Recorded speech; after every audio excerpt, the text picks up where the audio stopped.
Hi friends, welcome back to my channel తను పాప vlogs. ఈరోజు మా బాబు వాళ్ళ స్కూల్లో యాన్యువల్ డే అయింది. అక్కడ మాకు స్నాక్స్ ఇచ్చారు. ఏమేమి ఇచ్చారో చూసేద్దామా.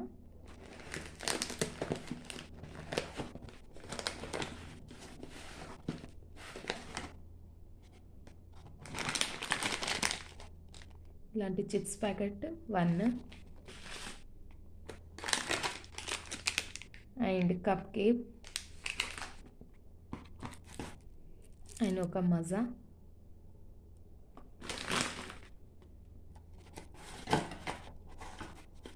Two samosa and 2 sauce packets. మీకు ఈ వీడియో కనుక నచ్చినట్టయితే please like, share, subscribe my channel తను పాప వ్లాగ్స్.